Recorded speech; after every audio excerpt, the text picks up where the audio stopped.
What is a cryptocurrency? Wikipedia defines a cryptocurrency as a digital asset designed to work as a medium of exchange. To put it simply, it is digital money that only exists in a computer network.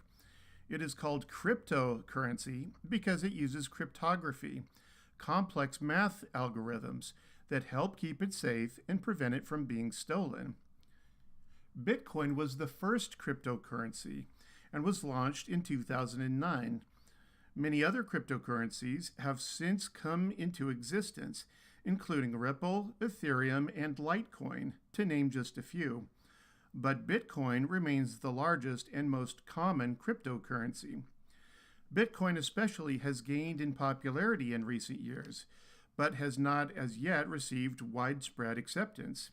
You can buy with Bitcoins at a few companies, you can send them to other people, or certain banks will pay cash in exchange for your Bitcoins. So the question is, who keeps track of the coins and the transactions? Do banks do that? No. And this is where it gets really interesting how Bitcoins work. Thousands of people and organizations keep track of all Bitcoin transactions, and they're organized in blocks. Then they compare their blocks of transactions with others in a chain for verification, and they link them together to verify, hence the name blockchain. If someone sends in an entry in an attempt to steal, but it doesn't agree with everyone else in the chain, then it's disregarded by the network, and it is not included.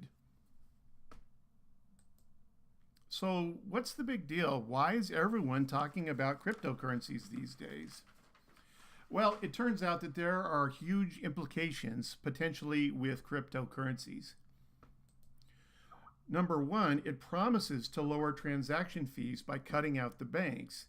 Banks charge up to 3% on purchasing transactions for credit or debit cards. And so this promises to lower transaction fees significantly.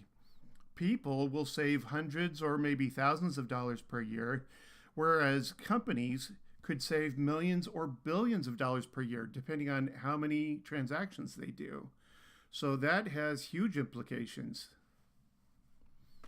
Another good thing about cryptocurrencies is that it's decentralized. It's not controlled by any one government or country. So if a certain country chooses poor financial policies, it's not going to affect the cryptocurrency. For example, here, there's a lot of inflation in Venezuela. They've done a huge inflation of their currency. You wouldn't see that affect the cryptocurrency, so that transactions could still take place with a stable currency. In spite of these improvements, there are still problems that need to be dealt with. Number one, nothing is 100% secure. This company by the name of Mt. Gox was once the largest Bitcoin exchange, handling 80% of transactions. They were based out of Japan. In 2014, over $450 million was stolen, and they were forced to declare bankruptcy.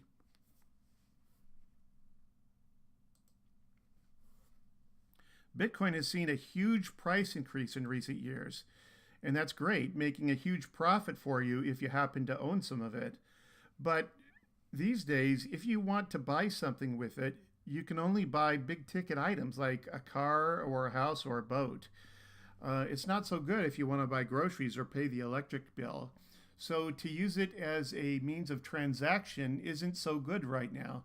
They need to find a way around that if they want to use it as commonly as dollars and debit cards and our normal way of doing things. Because it's not regulated, cryptocurrencies have the potential for a lot of problems and misuse by criminal elements. WikiLeaks uses it, and so did the Silk Road drug network before it was shut down.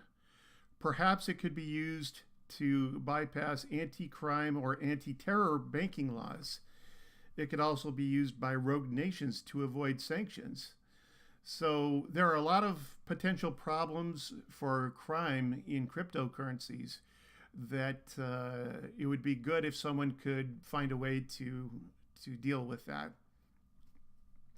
However, due to their popularity and due to their lower transaction costs, I think it's highly likely that cryptocurrencies are here to stay, and they will affect our daily lives in unforeseen ways for years to come. So we're just in the early stages of using cryptocurrencies. Look for a lot of changes to come in the whole cryptocurrency world as technology changes the way we make purchases and do transactions.